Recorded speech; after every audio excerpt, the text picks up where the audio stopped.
Well, good afternoon, everyone. I want to welcome everyone back from the audience that have been with us for the earlier portion today, and also, of course, want to welcome some of our newcomers that are joining us for the Wasserman Forum. We are now doing the third panel of the day, which is the Rethinking Cultural Systems, and featuring Amy Balkin, Beatrice, Michael Wang, and then moderated by Stefanie Hessler. This panel kind of pulls together what I thought, like, for the whole day. We kind of listened this morning to thinking about, like, kind of some histories, ways people have really kind of navigated and working with, like, kind of our land and our earth, and kind of materializing it in different ways. And then our second panel of today was really about, like, advocacy work. And so you have artists that were kind of working both in collectives and as individual artists, really, like, thinking about communities and a sense of home, and how do they kind of, like, mobilize that in their kind of conversations.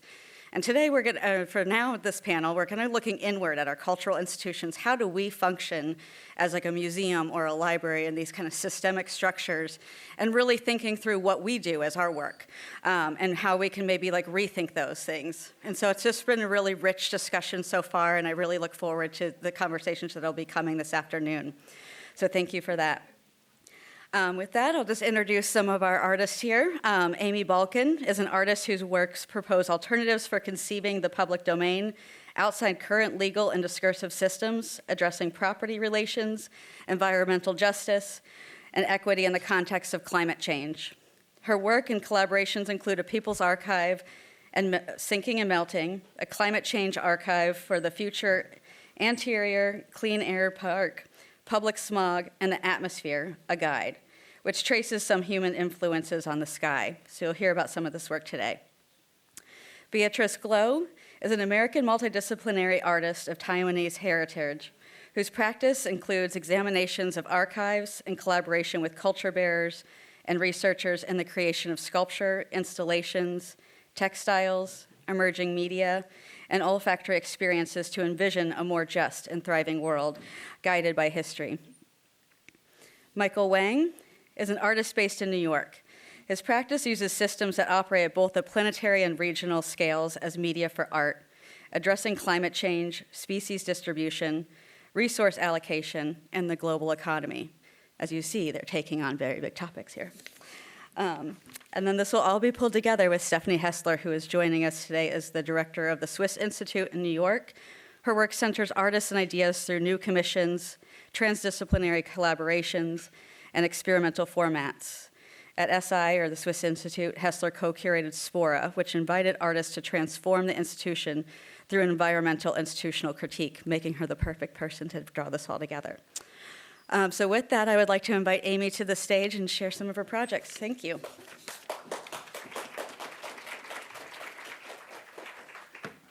Okay, well, I just wanted to say, it's actually been a remarkable experience for me. I've just enjoyed the other panelists so much, and I'm really looking forward to participating in this one, and I just want to say thank you to everyone who was involved in organizing today's Wasserman Forum. Today I'm going to show two projects. Both of these involve participatory collections, cultural sites, and cultural production, and address the social and environmental impacts of environmental degradation over various timescales. And I'm just going to quickly point to the context of the last few weeks that we all know. Trump withdrew from the Paris Climate Agreement on January 21st. We've seen these dismantling cuts at the National Oceanic and Atmospheric Administration. We've seen cuts to the National Weather Service. We've seen cuts at the Forest Service. March 12th, the EPA cut off all the environmental justice offices and all, the diversity as well. We've also had grants for the humanities cut this week. We've had a lot of pollution deregulation, and also, sort of as a sideline, but also intersecting, is the Greenpeace Dakota Action defamation verdict of $660 million to Energy Transfer, and also finally cuts to the NIH and disease surveillance. And so the reason that I bring these in, when I suppose anyone could have brought them in as a framing for their work, is because this project really is about thinking about the future anterior, what will have been. And so these shifts, these changes, these crises really shift what the archive's meaning is for the present and for different potential futures. And so I'm going to introduce a People's Archive of Sinking and Melting, and I always frame it as a state. And the state is in the relationship to the UNFCCC Conference of Parties. And this one is in advance of COP30, which is going to take place in Brazil in November this year.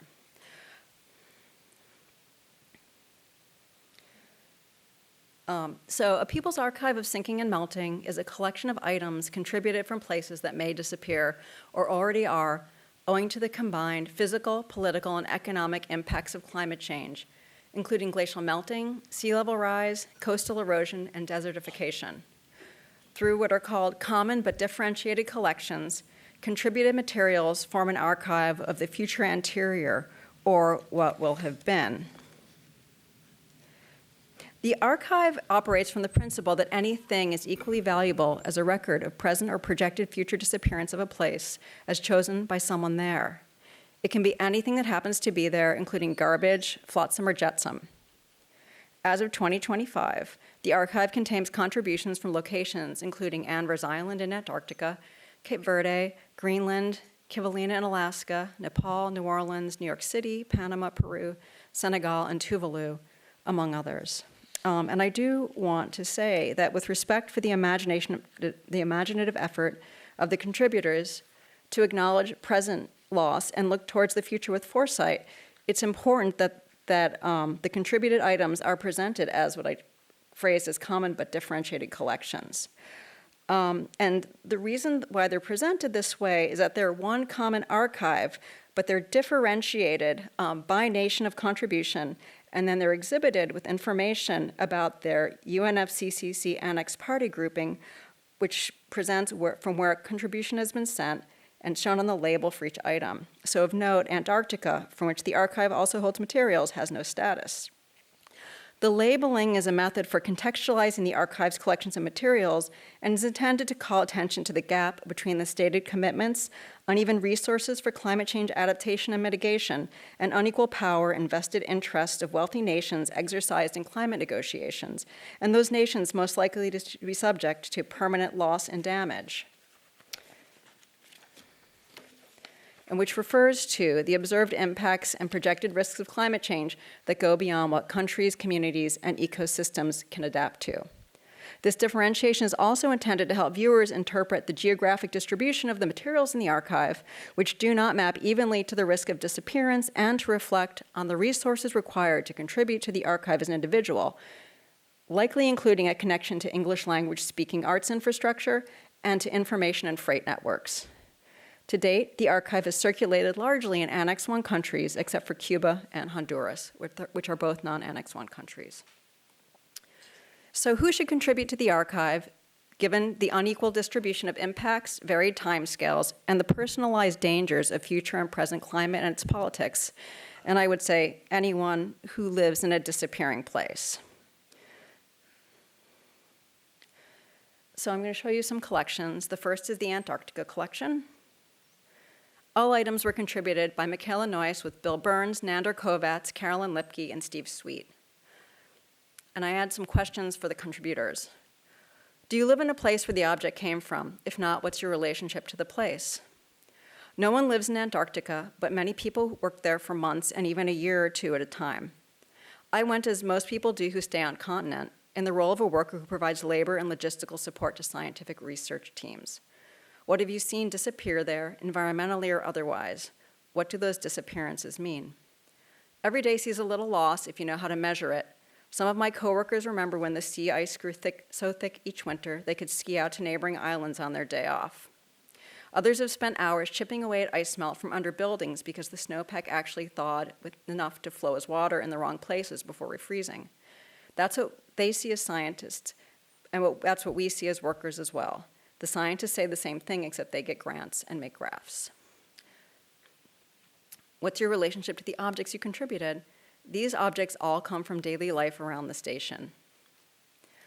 Why did you contribute to the archive? I wanted to show the world that we have a community down here. Antarctica is not a pile of ice that will melt or not melt at some faster or slower rate. It is, well, and it's a human community as well, inhabited by people who love the place and one another, even if that looks different here than in other parts of the world. Most people will never get to visit us, and the archive is a way for us to visit them instead. Is a way to visit them instead. The next collection is the Cape Verde collection, and it has one item. It's an empty tuna fish can, and it was co-contributed by Neneshino and Yelena Adeli, who is a German ethnologist who was doing research in Cape Verde on the impact of climate change on the social life of the island. Do you live where the object came from? If not, what's your relationship? I was living in Cape Verde on the islands of Santiago and Boa Vista doing research for my PhD, which is about perceptions of climate change in Cape Verde. What have you seen disappear there, environmentally or otherwise? What do those disappearances mean? Water shortages and coastal erosion are the main consequences of climate change in Cape Verde. Among fishermen, there is a strong perception that fish resources have been greatly reduced. Rains are stronger, but also less. Disappearances also have different meanings.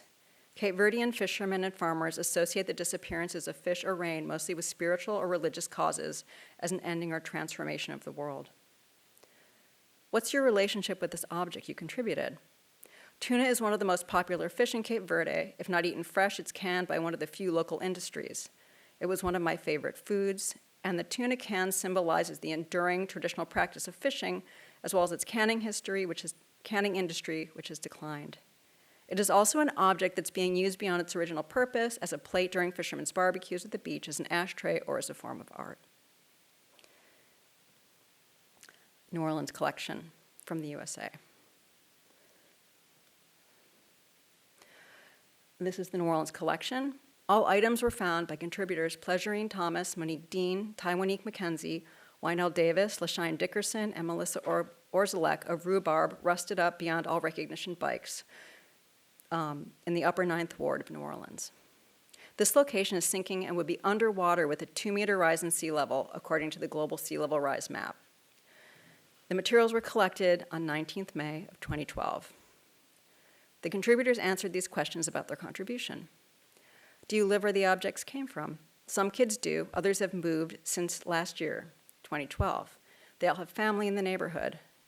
What have you seen disappear there, environmentally or otherwise, homes and businesses? Why did you contribute to the archive? So people know what was left after the storm came. So there was a bike project that was begun in the upper 9th Ward, working with kids as a post-Katrina effort to salvage abandoned and rusting bikes in the neighborhood. And 6 years later, in 2018, the neighborhood still has many abandoned buildings and lots.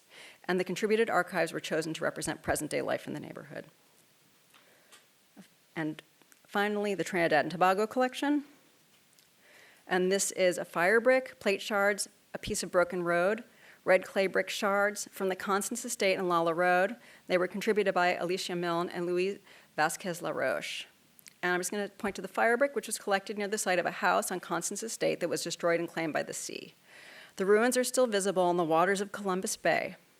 At the location where it was found, there is a makeshift retaining wall made of rocks and destroyed materials from the house used to protect the remaining land from the sea, and it's 1 meter above sea level.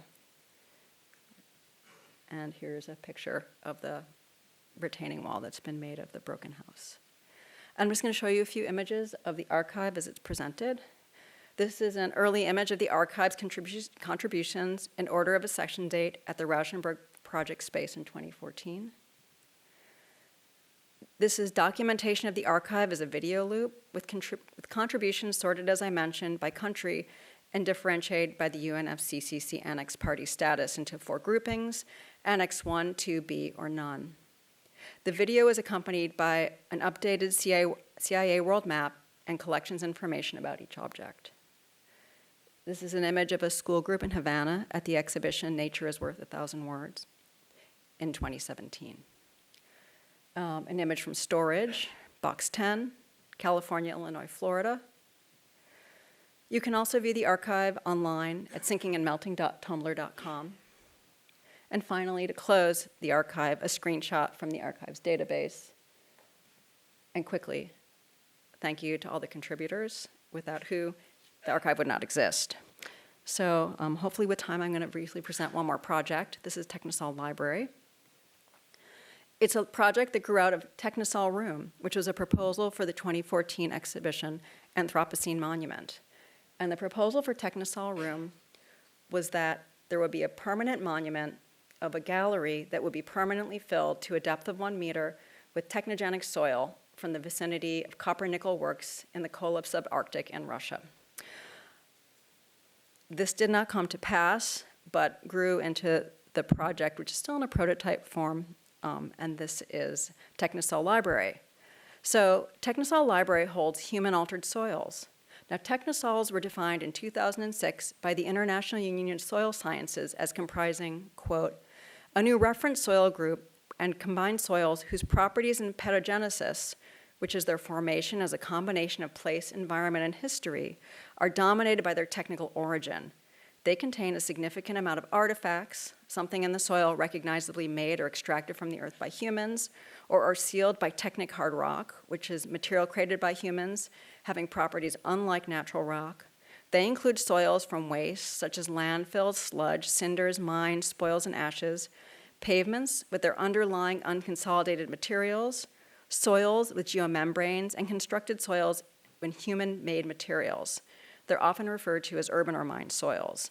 So each volume in the library is comprised of soil from a site split across 2 locations, one in situ with the perimeter designated by the submitter, and as a soil sample physically housed in the library. In theory, anyone might contribute to the library. So each site is marked with an aluminum survey marker, a survey nail, plaque, a perimeter boundary, a cement cap, or other appropriate marker depending on conditions at the site. Soil remaining on the site continues to undergo pedogenesis, soil change, with influences including land use transformation, both additions and losses, human and non-human activity, biogeochemical processes, and changes in climate. So the first marker was installed in 2021. And as of 2022, the library holds 2 volumes. Volume 1 is the volume from Philadelphia Energy Solutions refinery site in Pennsylvania. It's from the site of the former PES refinery, which used to be Philadelphia's largest single emitter of pollutants. It released roughly 500,000 pounds of air toxics annually from 2014 until it closed after a catastrophic fire and explosions in 2019. In 2017, 33% of surveyed residents near the refinery reported having had asthma at one point. This site and contribution was researched and contributed by Bethany Wiggin, Alex Imbot, and Angela Ferranda of Penn Program in Environmental Humanities. And so this is a list of contaminants of concern at the PES refining complex site as of 2020. And these are a few images from PPEH's site research sampling and soil marking. On the left, a Google screenshot of a perimeter soil sampling location. The center image is from Angela Ferranda's documentation of the marker installation, and the right shows the marker as cemented on the public-facing side of the refinery site perimeter fence. Penn Program in Environmental Humanities has been conducting research on futures of former refining sites in a long-term partnership with the resident activist Mrs. and Mr. Reeves of Resident Action Committee 2 and the Tasker Morris Neighborhood Association, so their contribution reflects their engagement with and knowledge of this site. And this is Alex Imbot of PPEH collecting soil at the site's perimeter. So, technosols have to be treated with care as they may contain toxic substances resulting from industrial processes. Stored samples may outgas, be altered by the heat sterilization required for importation, or otherwise degrade over time. Safety guidelines for soil held in the library are still being developed, and permanent location for the library still has yet to be found. Very briefly, there's a second volume. It's from Tenerife. And it's the Refinería de Santa Cruz de Tenerife, which was researched and contributed by Yossi Negrin, Paula Ramos Moya, Nestor Delgado Morales, and Sarah Begoña Perez Marquez. It's, again, another former oil refinery site, and it was the first refinery built in Spain. And like PES, it's adjacent to residential housing, as you can see from this image. And this is an image of Nestor Delgado Morales collecting soil, and I'm going to complete in just a moment here. So on the left, the survey nail marker before installation, and on the right, collected soil with geographic coordinates. And finally, cementing markers on multiple locations on that site into place. So what could future contributions to Technosol Library look like? They might look like columbite and tantalite pegamite soil mixtures from coltan mining in Rwanda, spolic technosols from the former Monarch gold mine site in Francistown in Botswana, or, for example, aluminum iron humus soils from the Russian Kola subarctic which have been altered by sulfur dioxide and heavy metals from copper nickel smelters. A final note that oil soils in the library, as I mentioned before, are subject to change over time, whether during sampling or by sterilization required for soil importation, such as autoclaving, or during storage, or in situ based on pedogenic factors, whether climate, weather, mineral composition, or the effects of living microorganisms, whether microbial or fungal communities, or further land use change from capping to phytoremediation. Thank you.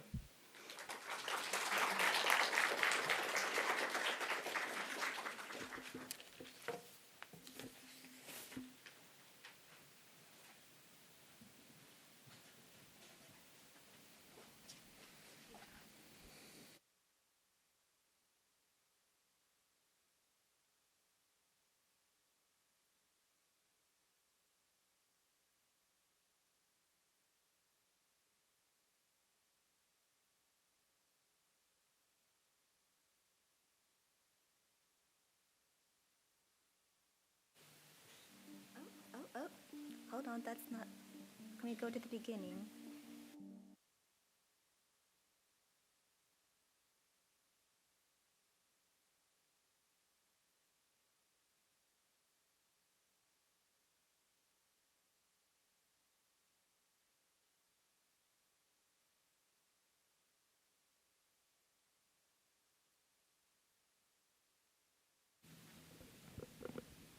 Good afternoon, everyone. How are you? Yes.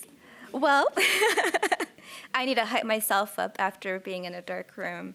I just want to say thank you to MIT List Visual Arts Center.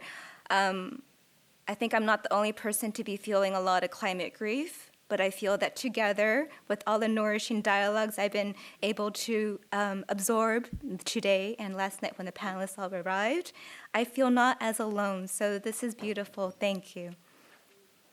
Now, taking the generous theme, visions of sustainability, to heart, I ask what sustains me and how can I reciprocate? The answer for me personally always returns to the serving the life-giving land and waters and those who come before and after me.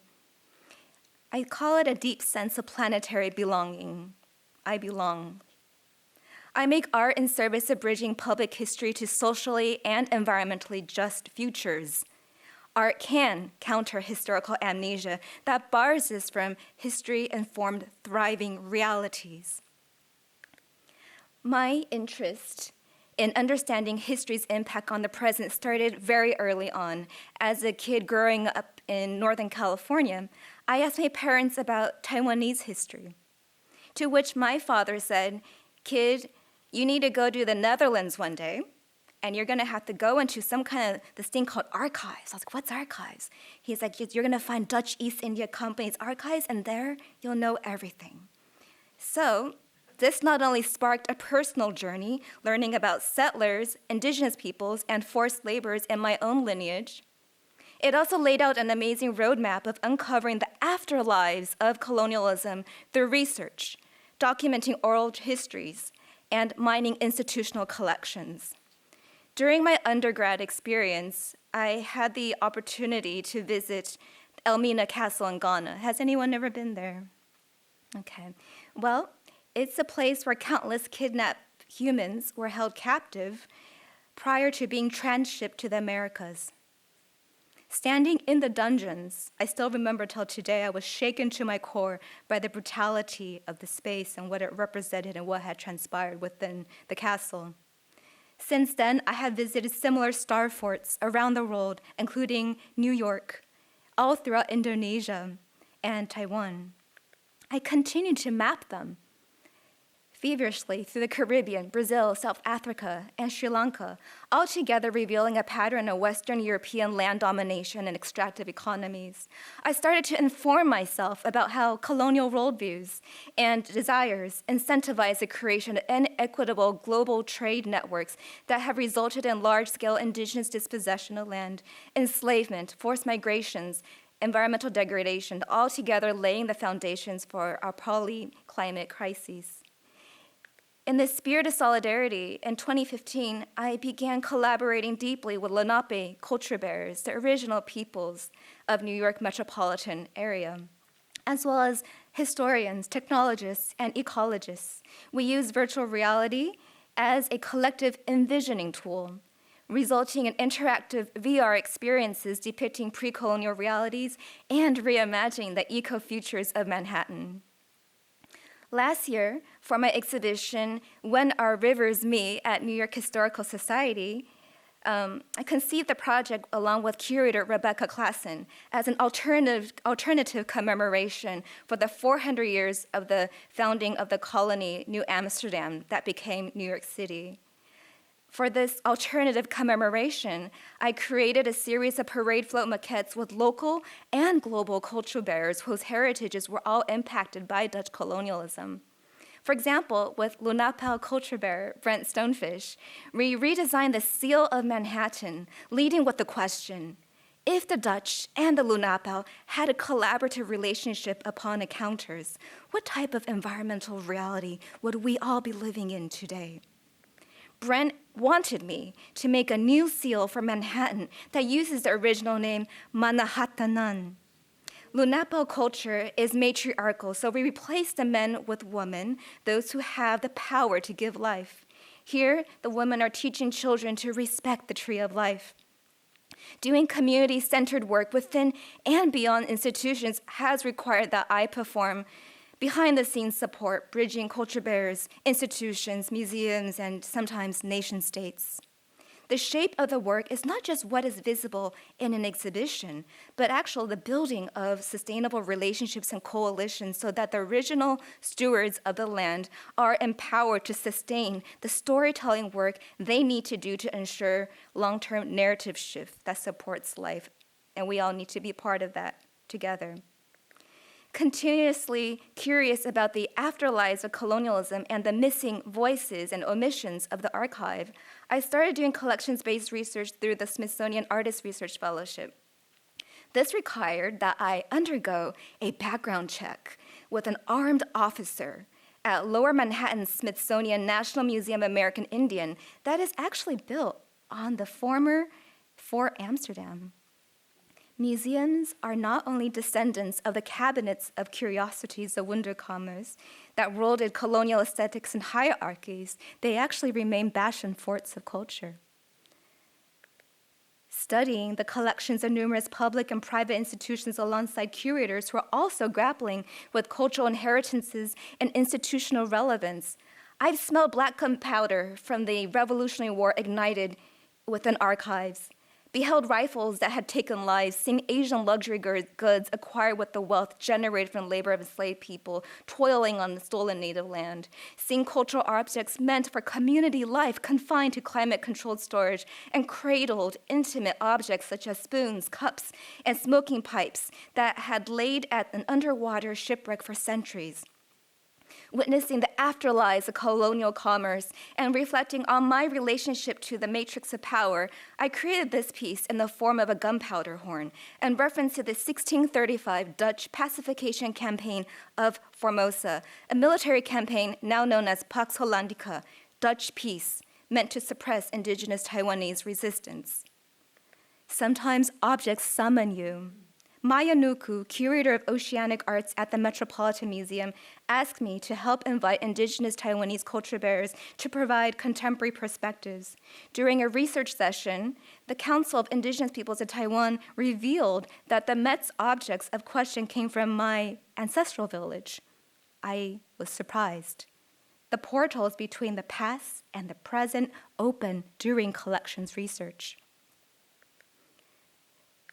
Sometimes objects that have been held in cultural institutions far from their homelands are instrumentalized as pawns to, against their original purpose, perform the intercultural politics of restitution. I'm thinking about the Benin bronzes, the Cambodian statues, or the Elgin marbles. These tugs of wars are symptoms of colonial residues and open wounds on our collective cultural psyche, as many continue to bear with the loss of home, lifeways, language, and exile, and the guilt. These contested collection objects are tangible items onto which we project our opinions about how to handle cultural inheritances. But there are many other intangible, difficult to pinpoint isms on the broad spectrum of othering experiences as we make sense of the nebulous present. Asking, what are the icons of the Capitolocene that can best illustrate the correlations between colonialism, extractive economies, and the climate crisis? I arrive at the polymorphous icon, smoke. Thinking about the tobacco plantations, smokestacks, greenhouse gas emissions, and mediatic smoke and mirrors led to the creation of a fictional quadrillionaire family nicknamed Empire of Smoke, EOS 10 to the 15 power, because they made their wealth first in the 17th century spice trade, followed by hitting it really big with the tobacco trade, and following that, investing in industrial and military innovations. Now, I tell the story of the EOS 10 to the 15 power through my evolving, ongoing project, Guilt/Guilt, a multimedia installation imagined as a future auction preview set in the late 21st century where more than 100 fictional artifacts spanning about 500 years altogether ask, what do we value? What endures after we are gone? And what makes us uniquely human in the forthcoming age of generative AI, as we face the challenge of great inequality compounded by climate crises? I realized that sincere and well-meaning cautionary tales are somehow, sadly, falling flat in our very polarized milieu. To create a history-informed future, I need to change my own communication tactics to reach broader audiences. I thought perhaps the gilded language of satire can speak to guilt. Now, during a residency, 2022, I installed pseudo-period rooms with fictional artifacts and led small tours as a character, the auctioneer, the specialist, and the artist. Yes, that's one name. This person is an employee of the Nico and Tang auction house that specializes in helping the wealthy downsize as they relocate into remote bunkers as Earth has become increasingly uninhabitable through environmental degradation, widespread social unrest, and ceaseless pandemics. When visitors stepped through the doors, I greeted them with a, "Welcome, Mr. So-and-so. I believe we met holographically before in 2065. How have you been? Thank you so much for flying in for our preview. As a courtesy, we're offering complimentary Valley Jet parking in our private hangar today." Now from there, the auctioneer guided visitors through the family's possessions that spanning decadent toys, tobacco paraphernalia, jewelry, to rare perfumes, narrate of subtext of land grabs, extracted labor, and environmental impact. I'm gonna cut that short. For example, there's a dystopic cabinet of curiosity that showcases a tobacco jar, where the images depict the link between tobacco and empire. These reference images on the jar include an old New York banknote titled Plantation Bank, and the smoker's image was actually commissioned for the US Treasury. The vape features a detail taken from an 1870 US tax stamp featuring an enslaved laborer and hemp farmers. Roll-top sugar bowls made in the shape of globes reflect patterns of power and the hunger for resources. Exuding notes of black pepper, nutmeg, tobacco, gunpowder, this scented flacon references the shrapnel and the pineapple grenade disperses, echoing the fragmenting force of colonial commerce.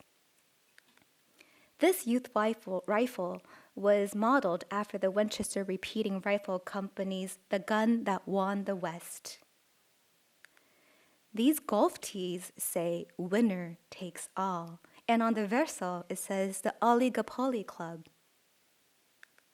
And a golden parachute made of embroidered silk teaches Empire's heirs how to gracefully exit the market. And finally, a spare luxury bunker that boasts about 14 levels of spacious living quarters with state-of-the-art medical spas, hydroponic farms, pools, and jet ski simulators promise a very pleasant stay. A mock auction catalog also accompanies the project. Now, the auctioneer character is the court jester, appealing to our moral conscience by glorifying extractive and destructive behavior to rouse a response. The character leans on historic objects to make us look at the present. It questions the market and what we value, how speculation inflates valuation until it dissociates from reality, such as AI and data center meme stocks heating up our oceans, redefining the term digital cloud. These bidding wars are equally, if not more, performative, and then that of the auctioneer who narrates a fiction that pales to reality. Presently, I've made about 70 fictional artifacts, digital and physical. While many objects appear to be made of precious materials, some are actually made from bioplastic and resin using a 3D printed process followed by carefully reworked surfaces. It's referencing how glamour can often mask exploitation. But presently, I'm very tired of making dystopic objects, and I'm now trying to make about 30 more pieces for Guilt that imagine a wildly hopeful future with the input of my own community. Some of these examples include remediated smokestacks repurposed as co-op living complexes, a system that can filter and reuse microplastics, sustainable desalination and atmospheric water harvesting technology, and so much more. But being here, I also have been thinking a lot about the brain trust in the room and what they proposed. And I was thinking about perhaps we can chat. Leibniz's mutualistic cities. I was thinking about the intersections of Adam Khalil's Landback New Red Order consultation hotline that I'm going to call afterwards. I'm thinking about Jen de los Reyes' way of caretaking the land and the ethos and empathy that is required, and Amy Balkin's legal structures that we need to think through carefully to make sure that it is a sustainable way forward. So by nature, I'm not a futurist, although being a futurist is necessary for survival. Facing the challenges of inequality and its threat multiplier, climate crisis, while our most vulnerable suffer the crescendoing violence on the front lines, many of us continue to be either in denial or complacent or actually just feel paralyzed, distracted, and struggle with the changes required of all of us to mitigate impact. But a friend of mine has said, pessimism is a luxury. Empowered knowledge of precedents, how do we find agency and spur collective action? And what curator Danny Shen has said to us, collaborative survival. And cultural workers in the room, how do we witness and document these times and use art to amplify and make accessible life-affirming research in order to build towards history-informed futures? Thank you very much.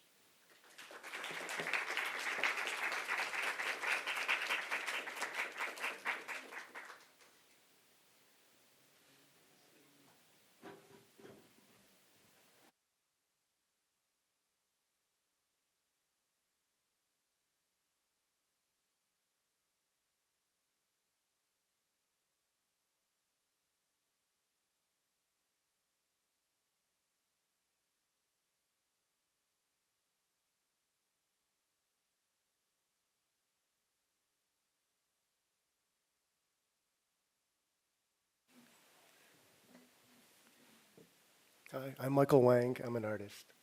Thank you to the list and the Wasserman Forum for the event today. I'm going to start with a work that I started, I think, over 15 years ago called Carbon Copies. This was a work that I kind of did to kind of reorient how I was thinking about making art, about what an artwork does.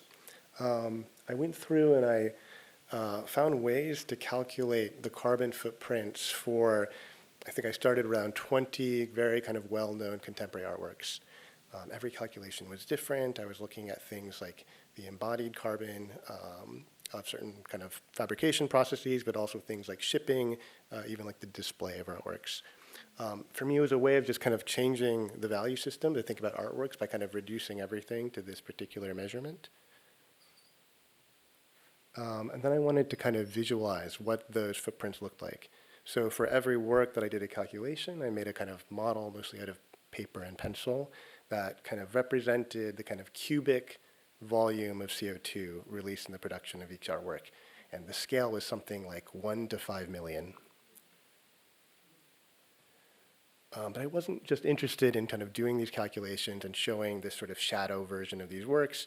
My real interest was to find a way to kind of make the air itself a new kind of medium for making art.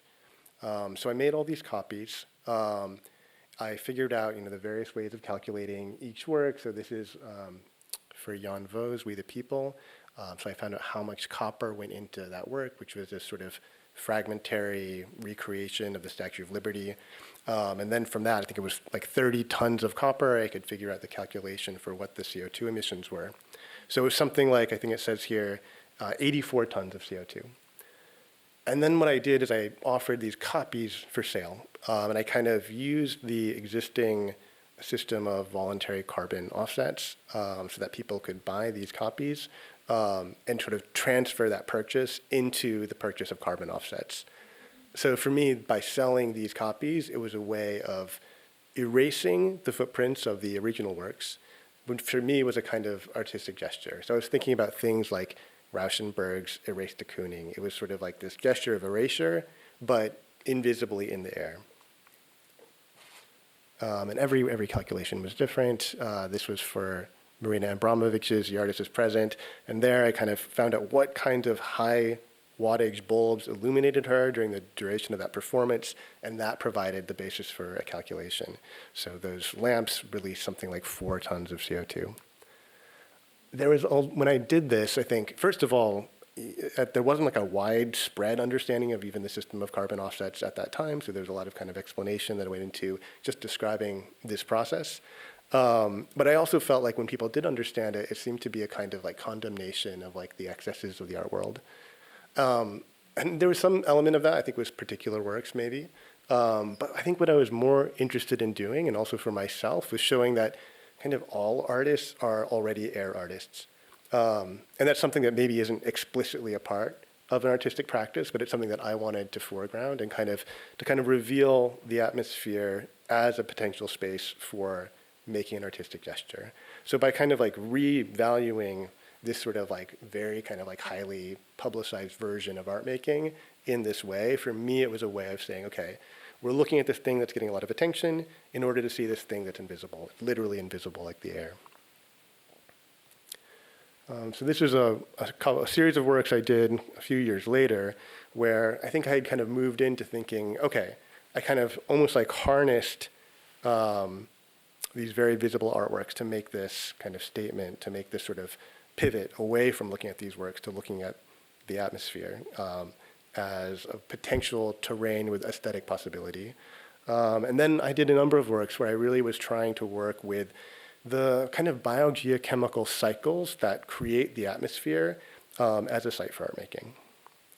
So this series of works, The Drowned World, were mostly photosynthetic works.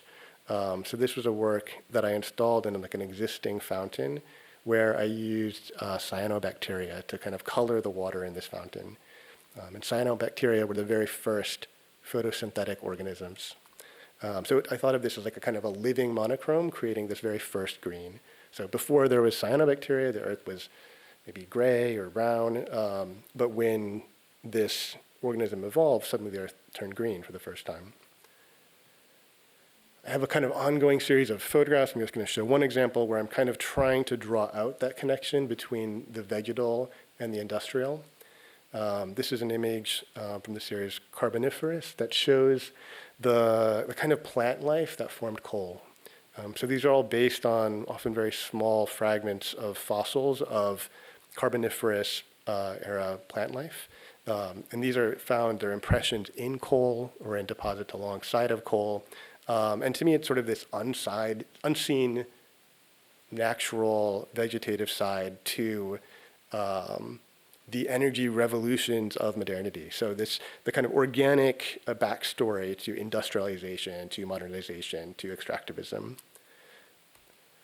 Because I'm very interested in working with these systems kind of in themselves, it wasn't really enough for me just to kind of document this kind of plant life. I did an installation that was a kind of living recreation of a carboniferous forest. So trying to think like where did all of this carbon released through the burning of coal kind of originally come from? This was installed actually at a disused coal gas plant, so kind of the perfect site to think about this cycle. And I basically use all kinds of plants that exist today that are related to those carboniferous plants that existed 300 million years ago when most of the world's coal was formed. So this was a time before flowering plants, so there are things like cycads, orachorias, many kinds of ferns and tree ferns.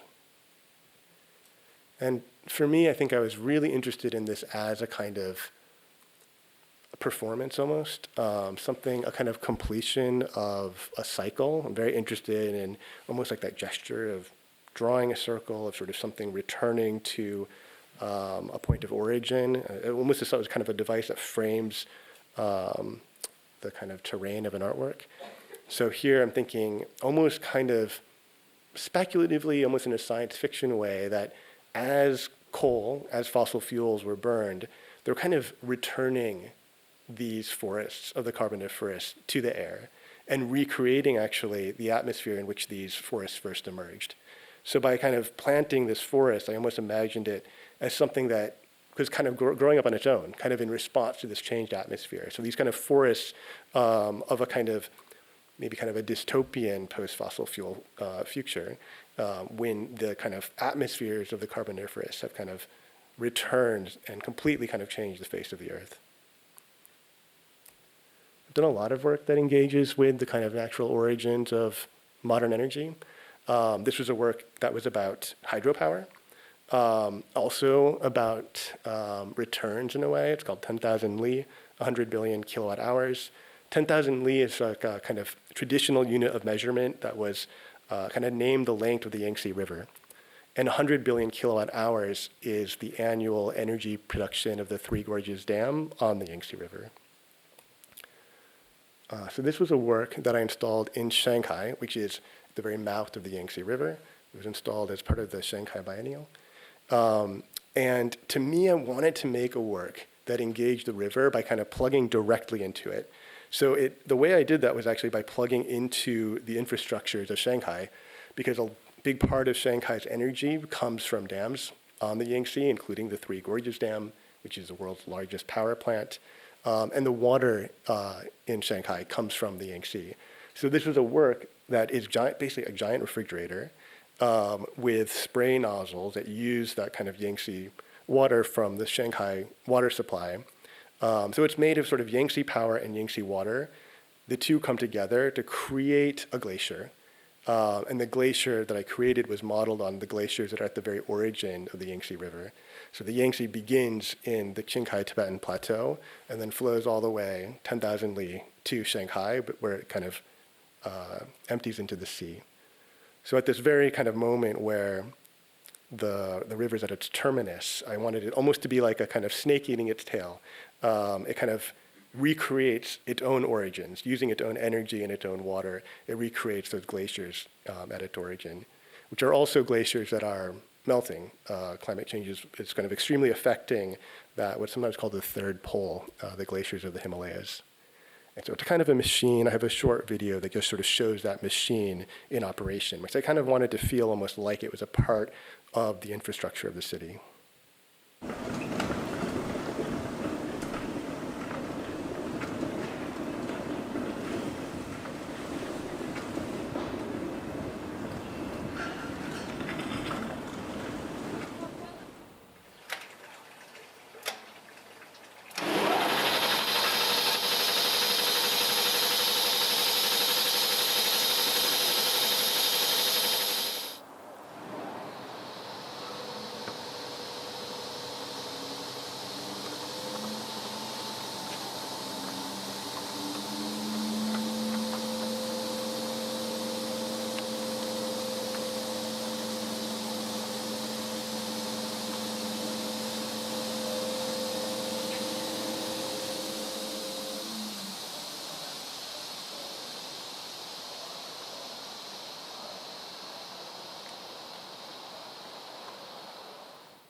The next couple of works I'm sharing kind of deal with the relationships between certain kind of human caretakers and the non-human things under their care.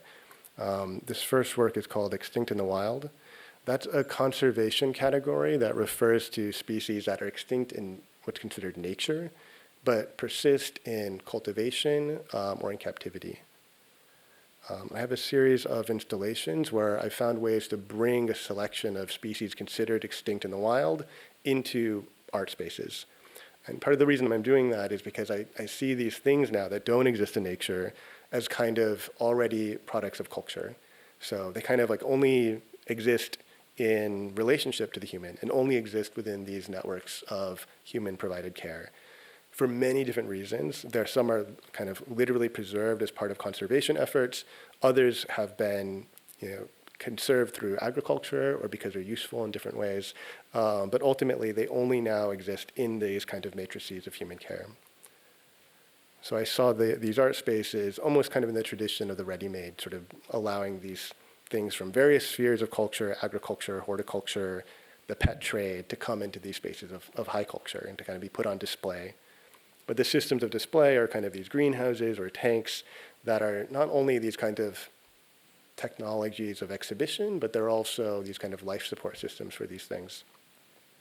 And then also I had to kind of work with the curators and the staff in these exhibition spaces so that we all kind of became experts in caring for these things that kind of exceed the kind of requirements of traditional, like usually non-living artworks.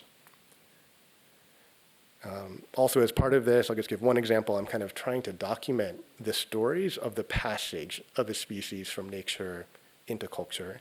So I'm kind of very slowly, this is also, I think I started this around 15 years ago, and I'm slowly accumulating these stories in this documentation where I'm on the one hand finding the sites where a species was last recorded in the wild. This is a peak in the Nepali coast in Kauai, which is the last place where particular species called the alula, or Brachynia insignis, was found in the wild. I think it was last recorded in 2012, a single individual plant. It's disappeared because its pollinator, which was probably a kind of hawk moth, has gone extinct. So it only is propagated now vegetatively. There are people, both people who are conservationists and botanists, but also people in the commercial horticulture industry who pollinate the plant by hand using paintbrushes to kind of stand in for the role of its extinct pollinator. But then I also went to these greenhouses in Haarlem in the Netherlands where they're propagating the alula by the hundreds of thousands for the houseplant trade. They've also given a trademark name, the Hawaiian palm, to kind of make it more kind of readily identifiable in that trade. And so here, kind of uprooted and displaced from the landscape in which it evolved, it's sort of in this new context where it's kind of the only context now where it persists and survives. And I've also done this in more kind of local levels. So I'm based in New York. I did a version that looked at the extirpation of plant, algae, and lichen species in New York City. So New York is almost just kind of like a microcosm for all kinds of violences, for colonial violence, for kind of the growth of capitalism, industrialization, and all of the kind of impacts of those forces on the non-human world are kind of condensed and magnified in that urban context.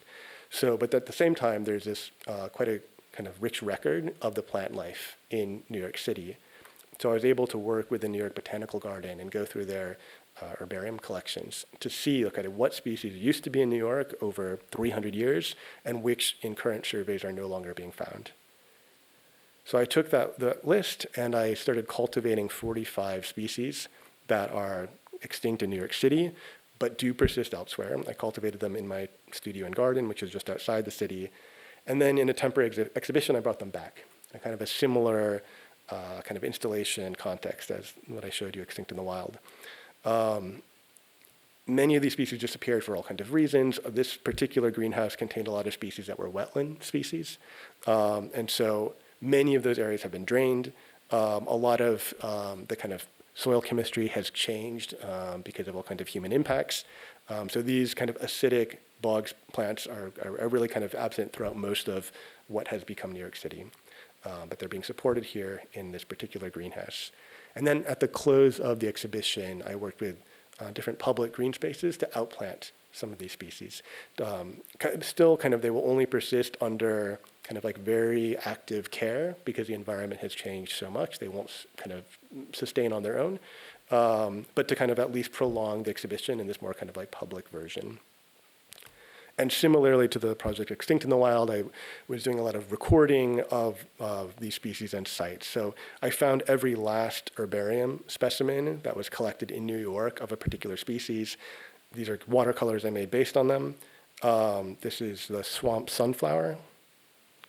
And then every herbarium specimen was labeled in terms of where it was collected. So I went to those collection locations. So I think the swamp sunflower is collected around like 1908, I think, and it was marked New York Avenue in Brooklyn. So I went to New York Avenue in Brooklyn and documented what that site looked like in, I think this was 2018 or 2019.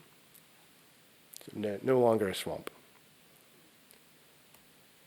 Shifting back to Shanghai, this is another project looking at wetlands and sort of like the return of a certain kind of landscape and a certain kind of living assemblage. I was working in the neighborhood of Jing'an in Shanghai, which used to be reed marsh. But during the period of American and European settlement, that area was drained. But I was very interested in sort of like that history, the loss of those wetlands in Shanghai, and wanted to find a way to bring them back. So I was working in this space that had this lawn, and I kind of envisioned that from this kind of manicured lawn, this kind of urban garden, that a fragment of this marshland, of this wetland ecosystem would kind of like push its way up from this lawn. So it's this work was made up of not only water and soil, but also plant species that I worked with a paleoethnobotanist, and she had done work in the Shanghai region, and she had a kind of list of plants that through pollen analysis, through kind of like seed samples, she determined had been in this region for something like the past 6,000 years, even though they're not commonly found in this particular area anymore because these wetlands are gone. So all the plants were kind of based on her research. And interestingly, a lot of the plants show certain signs of long-term kind of like human relationships. So certain plants, like you can see here, this sort of this kind of rotting large leaf is from the foxnut, which is cultivated as a food plant for its nuts. So some of this landscape is not a kind of purely inhuman landscape, but it's a lost landscape that was very closely related to certain kinds of like human inhabitations of this space. Another view on that. Kind of, and related to these kind of waterway projects, but kind of moving back to thinking about how even a kind of more traditional or static artwork could play a role in relationship to ecological systems. I looked to the history of Lake Tai, which is a lake near Shanghai that has a very kind of like strong presence in Chinese art history as a site of sort of this kind of idealized natural beauty. It's also the site where the most famous stones, Chinese garden stones, were collected. So the kind of stones you see in Chinese gardens or scholars' rocks, many of them are these like eroded limestone forms that come from Lake Tai. But more recently, in the beginning in sort of the 1980s, that lake, which was sort of the symbol of sort of natural beauty, became so polluted from urban runoff, from agricultural waste, that these algae blooms were completely suffocating the lake and formed this sort of bright green surface across the lake. More recently, there have been like very extreme, large-scale efforts to remove that algae from the lake. And so I actually worked with some of the remediation efforts to collect this algae, dry it, and use it as a sculptural material. So most of these stones in this image, especially the dark ones in back, are created using this algae as a material to create these artificial stones from Lake Tai. So kind of borrowing from that aesthetic history of the lake, but remaking it with the remains of this kind of these biological waste materials. And for me, it was a way of thinking like, okay, how can a static art object still be in dialogue with the kind of active cycles of the lake? And in a way, I thought of these sculptures as a way to sequester this excess nitrogen, this excess carbon that's kind of actively being removed from the lake, but to trap it in an artwork, which is actually meant to be something that's very stable and kind of apart from the lake. Similarly, the lake is also famous for its crab, the hairy crab. So these are all cast from the waste algae, the kind of this toxic cyanobacteria that's been removed from the surface of the lake, but here used as a sculptural material to create this, I think something like 7,000 of these crab forms. And then the penultimate project I'll talk about, I've been thinking about extractivism extending beyond the limits of the earth. And I've been thinking about things like moon mining. This was a work called Mirror Moon, and it's a projection in the landscape of the far side of the moon. So the side of the moon that we never see from Earth. It's a side of the moon that wasn't mapped until, I think, 1959. So even though the moon has been a kind of constant presence in human culture forever, this side of the moon is sort of very kind of recently understood and seen. It's also the side of the moon that is sort of most highly speculated on for kind of mineral potentials. And so I was thinking about this idea of like this sort of speculative extraction of the moon as something that's very quickly moving from speculative to real, and how it's focusing on something that we barely even know what it looks like. So the projection was sort of a way of sort of making at least this sort of unseen side of the moon seen. It's maybe quite similar to the sort of like what's being done now around like deep sea mining, where the sort of unseen seafloor that we know very little about is already being kind of exploited for mineral potentials. It was a 28-day projection, so it kind of followed an entire lunar cycle. And each night a different phase of the moon was revealed, and is always sort of in perfect kind of the inverse of what the actual moon in the sky looked like, because you're seeing the other side, the side that we don't see through the projection. The very last thing I'll talk about is sort of maybe kind of in a similar way that Beatrice talked about moving from kind of something that's purely critical to something more hopeful, more kind of speculative and kind of future-oriented.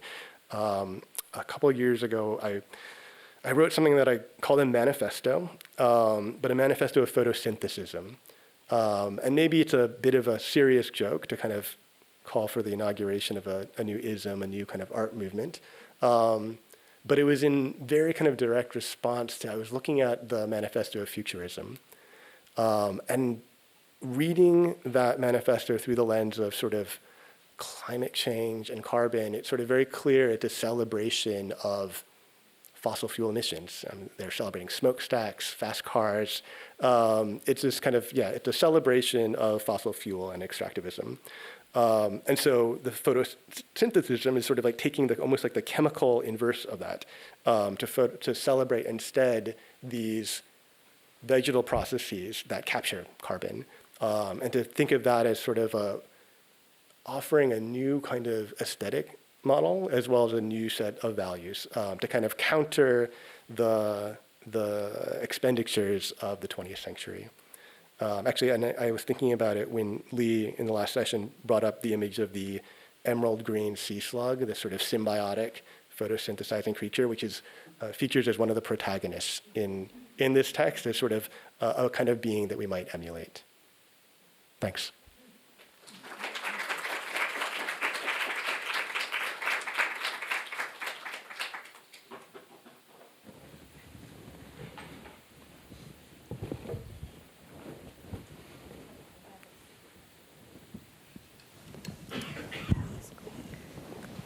Thank you so much for all of your presentations. It's really an honor to be here on a panel with you to moderate today. And thank you to the List Center for Visual Art for having us here. I want to start by speaking about sustainability and the idea of to sustain or to hold up something, going back to the etymology of the word sustainability or sustinere. And holding up or lifting something up is the capability to be continued. And I have been thinking today about the idea of continuity and disruption, especially as the sort of roles are shifting, because disruption used to be an artistic strategy. And as we're sitting here and speaking, many of us are out in the streets protesting.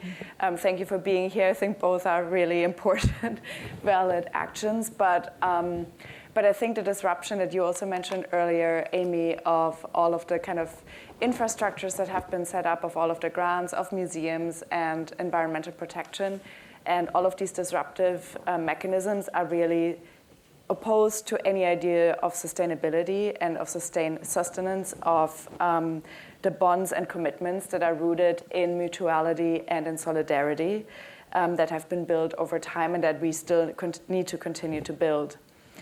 And museums and institutions have been places that need to balance a continuity of research and of archiving and the possibility of changing and of adapting when new evidence is found or when the conditions around us change.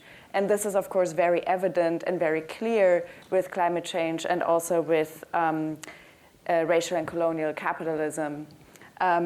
At Swiss Institute, as Emily mentioned, we invite artists in to change the institution through environmental institutional critique, to really interfere in the processes and also install artwork that change the institution, be it with the idea to use less paint when we reinstall certain artworks, or a compost, which is also an oracle generating electricity through the composting mechanism.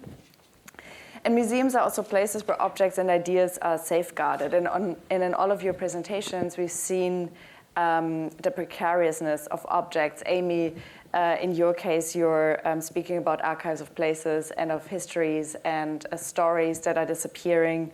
Michael is speaking about plants that are extinct in the wild, but that we still care for and that have moved from nature into the realm of culture. And Beatrice, you're speaking about missing voices in the lacuna in archives and collections, as well as how museums speak to those and who has the right to speak and to tell those stories. And so my first question to you all in the context of the climate crisis is regarding the museum as collection or as archives of what is lost or potentially, and I think this question is becoming potentially even more pressing. And at the same time, there's this idea of permanence and continuity at a moment when the Earth's climate is deeply changing due to our continued fossil fuel path dependency. And my question to you is whether you think that the role of institution as archiving, preserving places is going to or perhaps needs to change. And either what you see your role as artists in this context, and whether you can share an insight of either having to negotiate the emphasis on conservation and permanence with an institution as you were installing your work, and in general your thoughts on the idea of change and permanence.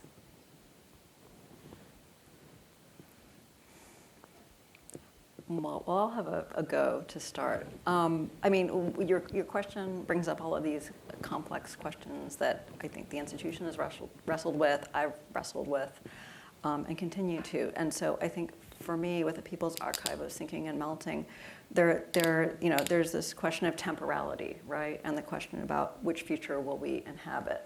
And so that includes institutions as well. So for example, the politics I mentioned at the beginning of this week, the protests that are happening today, all of these will influence shorter and longer term futures. And those futures will affect the future of the institution, right? So what scenario will we inhabit?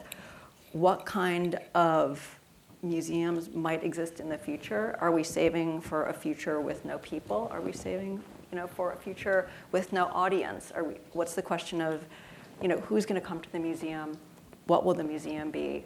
And is it a survivable moment for the institution as well as, for our own survival? So these are questions in balance. But in the shorter term, there's a whole other set of frameworks. Like, for example, when we're archiving, or when people are archiving, institutions, what kind of atmosphere are they archiving to? And many artists have dealt with this question about, What is the temperature of the archive? What are the conditions of the archive? What is the scope of the archive and its collections?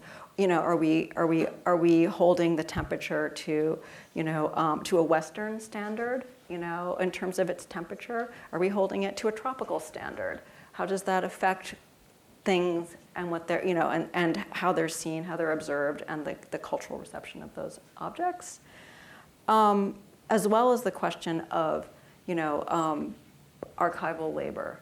So I think that there are all these questions about how are these all intertwined?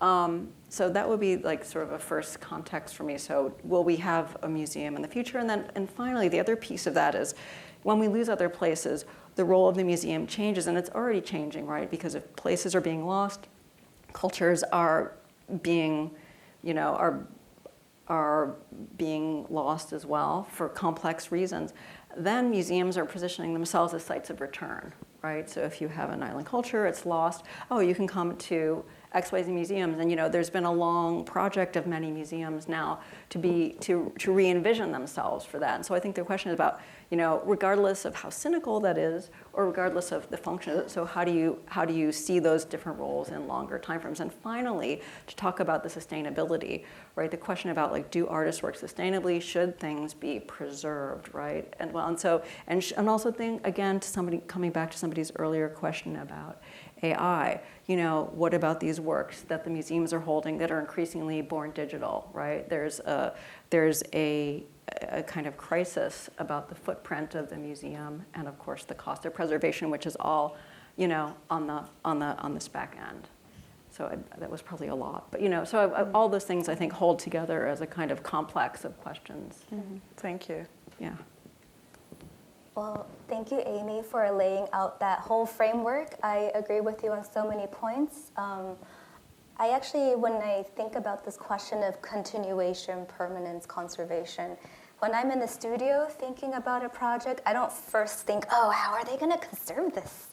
That never crosses my mind first. It's really about ideas, who I'm communicating with, and what kind of impact that moment of interaction with the work can accomplish.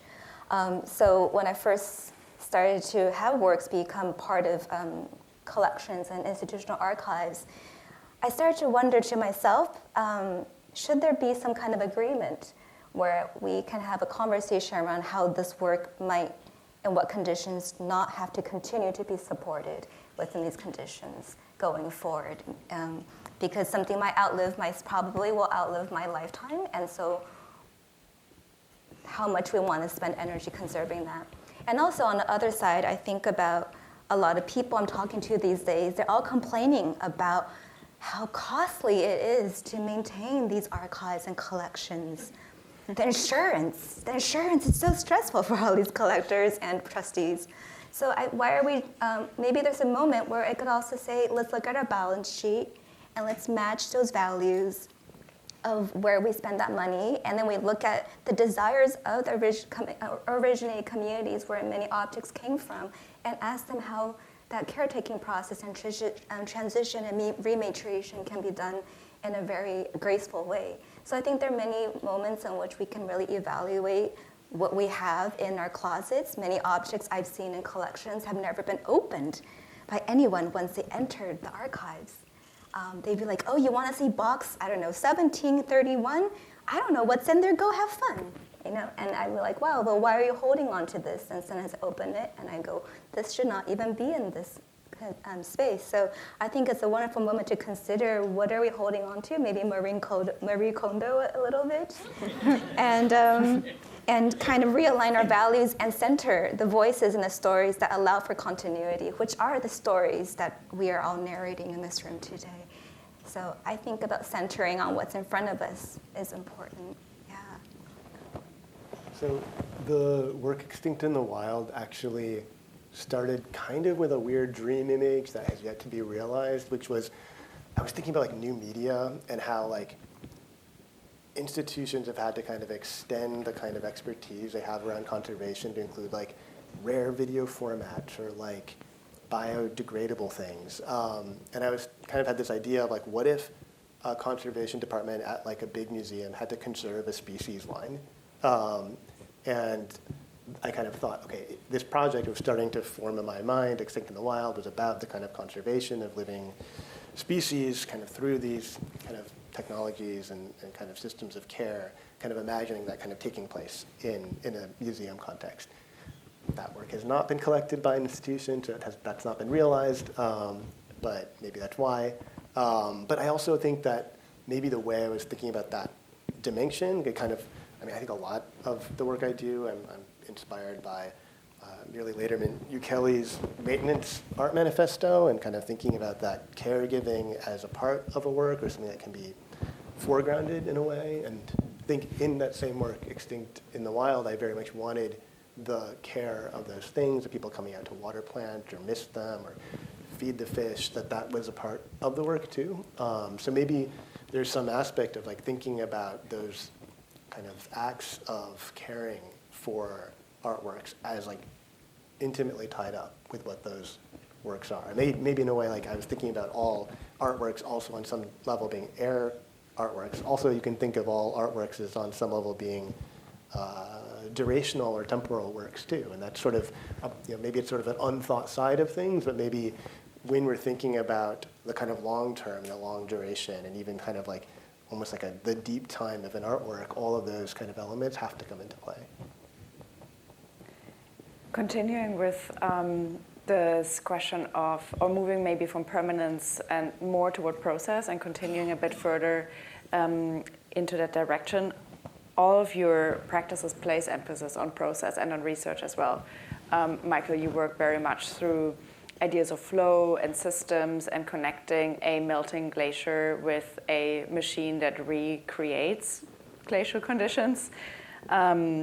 Amy, you work through personal narratives and memories as well as interventions through legal systems, even though you haven't spoken so much on that, but I know it's part of your practice. And Beatrice, your work is rooted in ongoing deep research in archives and museums collections and connecting places that are connected in more or less tangible ways. So I'm wondering if all of you could speak a bit more to that element of process and research in your work, and especially starting from a process rather than particular objects, or moving back and forth between research and objects. Well, I guess a quote that comes to my mind when I was a student, I forgot, but someone said to me very harshly, 80% of the artwork should not exist. And I was very shocked at that age, but now I realize a lot of the ideas that come to my mind maybe don't need to exist in the world, but they're fruitful dialogues in order to arrive at making something that is worth producing and the energy that's required. So I think a lot about that the ideas are what's really more important rather than final medium or material choice. For me, at least, right? Everyone comes to creative practices differently. So with that, in a research-led practice, it's also largely about how can the questions that lead the research open up the social relations that I desire to engage in, and then what does that open up for the kind of communication strategies we need to tell a story if we understand art as a form of communication. So that leads to a very multivalent process, and it's a little unwieldy sometimes, but I think it allows the work to prosper in the way it requires, and that also allows for collaboration with people that I may not otherwise have the opportunity to work with, and that really is what the crux of the work is collaboration. Yeah. Well, I've been engaged with working with like real-time social systems for quite a while and thinking about questions of land and atmosphere and their commodification, and then how those operate just in terms of the politics, the legal frameworks around them, and then also the kind of bureaucratic processes.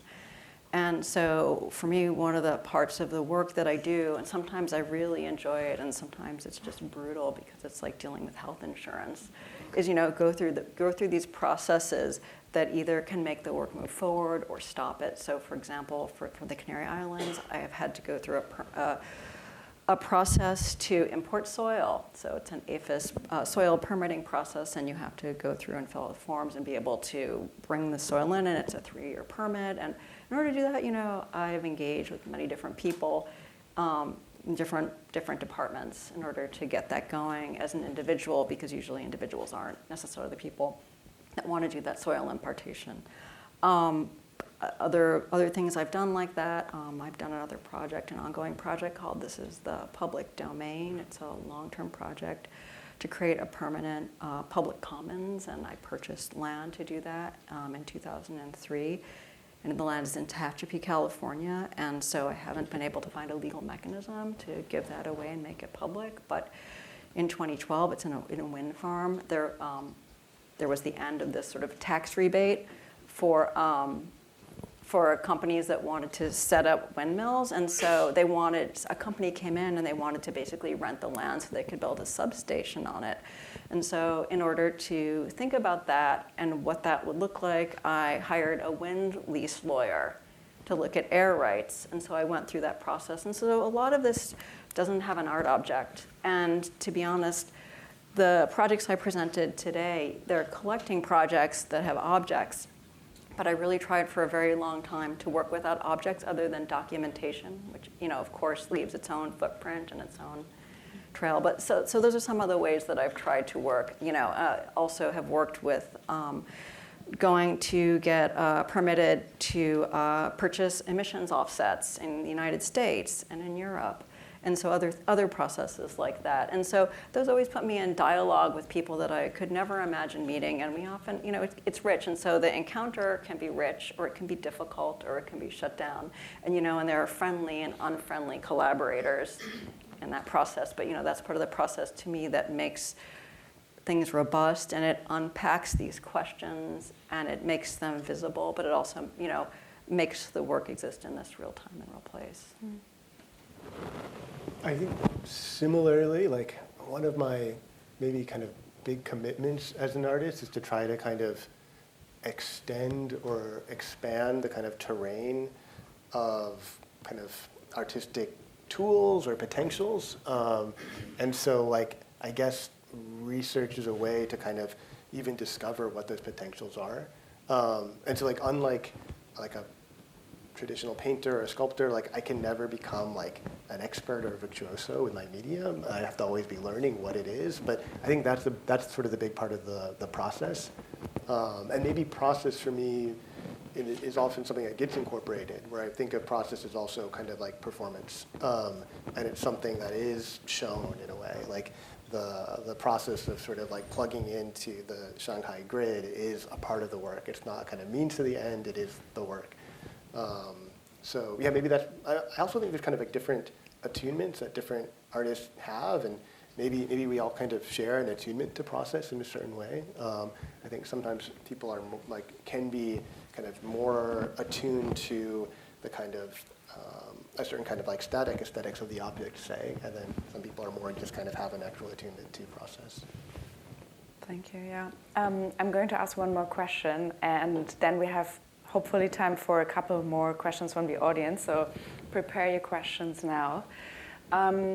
We already touched upon this a little bit, but I wonder if we could dive a bit more into the question of materiality and also responsibility and the role of artists in facing the climate crisis. And of course, we're all here today. I mean, somebody earlier addressed climate grief, and I think many of us have felt that before. You both mentioned emissions and offsets and how to integrate those kind of questions in your artistic practice. You've used bio-waste, and somebody earlier today also reused plastic. So there's clearly a commitment or desire to very materially address the changes that need to happen. But I wonder if you could speak a bit more to that question, because I feel very often artists are put in a position to be the people who are supposed to show us the way and who are supposed to, create change. But I feel there's a lot of responsibility that is placed on artists, and I would love to hear how you personally perceive that. If I have an opportunity to do that, I'm happy to do that. When I started this project, I didn't present here today, Public Smog, there really was very little artwork about climate change. and also to the bureaucracy of emissions offsets was something that I felt like I was very interested in this land grab on the atmosphere, and I wanted to, I was angry about it, and I wanted to understand it, and I wanted to articulate it, and I wanted to build out something that would also put the kind of deadening bureaucratic language into a place so that maybe people might engage with it in a way that they might not otherwise engage with it. I make other kinds of work, and I'm sorry, this is just, I'm not sure if people know my work or not. I did another project that was a collaboration. It was an environmental justice audio tour of the I-5 freeway corridor in California, and that brought together a lot of different interviews of people fighting for environmental justice. And so it was an engagement with the landscape, but it was foregrounding the politics and also showing the kind of networked resistance along that route. And that was quite a while ago. So I think, for me, and of course there were questions then about, it's a highly polluted area, a big contributor to greenhouse gas emissions. And so I think for me, there's a question about the way that all of our diverse works can form, not to be corny about it, a kind of ecology of practices where there's a number of different voices. And I think that hopefully that can resonate for people, in different ways if they intersect with different practices or different approaches. And I don't feel the burden of it. The work can be distressing to do or exhausting sometimes, but I'm very glad to be engaging with it. And I'm happy that continues to be an interest, and I think more work than ever that deals with it regardless. And I think there's also a generation that's become, when I began this work, not so educated about it. It was all about raising awareness, and we're far from that point. And I think that these other questions now are about what's the impact, what's the tone, how are people involved with this without becoming despairing, without having a kind of false sense of hope, but having a kind of balanced perspective on the complexities and the wicked problems that we're dealing with, environmentally and politically. Sure. I think I'm always interested in materiality because it's one way that you can see how an artwork is connected to all of these systems outside of the exhibition space. So how is the materiality of artwork connected to its extraction, the supply chains around that material, to the kind of ecological systems that material is a part of? And it's just a way of sort of exploding outwards any sense of an object as a discrete thing, which is often what I'm most interested in. So with the works that were the kind of artificial taihu stones made of biological waste materials, yes, those are objects in an exhibition space, but I can only think of those in relationship to the kind of biological cycles, the kind of chemical cycles of the lake that they come from. And to me, they don't mean anything unless they're connected to those cycles. So materiality is just this way of sort of connecting the dots, I guess. When it comes to thinking about maybe kind of modeling sustainability as an artist, I think I have a lot of very mixed feelings. On the one hand, I think people love to call out artists for hypocrisy, to say, how are you making art about climate, but what about the carbon footprint of that artwork, or something like this. And I think that I often find that kind of very, not interesting, because of course we're all part of this system. That's, exhaling is releasing carbon dioxide. So there's something, the way we're kind of enmeshed in these systems. But I, at the same time, think that art is sort of this kind of remarkable space for the kind of hypervisibility of these actions. And so it is a place where you can look to kind of new ways to kind of configure and understand the relationships between, an object and its embodied carbon, for example, and to think about other ways of creating that create new kind of processes or sort of values around that. I guess that's sort of one of the reasons why I wrote this photosynthetic manifesto, was to kind of lay out my thoughts about the kind of possibilities for a kind of a new aesthetic regime to kind of point to new ways of living or new ways of sort of valuing things. And sort of by kind of turning a little, part of the reason I wrote it was also to turn a little bit away from what felt a little bit like a kind of dominant but also important discourse around carbon mitigation, was to kind of look at the flip side of that, which was the kind of like amazing possibilities for carbon negative processes. And by using kind of like plant life as like the model and kind of exemplar for what that looks like. Plants are not, they're carbon negative, and they're incredibly kind of aesthetically luxuriant. And like, how can we maybe use that as a model to think about, you know, carbon negative aesthetics in a new way? I resonate with what both of you have said. I think it's very challenging to live and lead an ethically consistent life in the systems in which we exist. And I am definitely first to say I'm guilty of liking guilt, you know. So it's a very complex thing, and trying to model my life and align everything has been a huge challenge.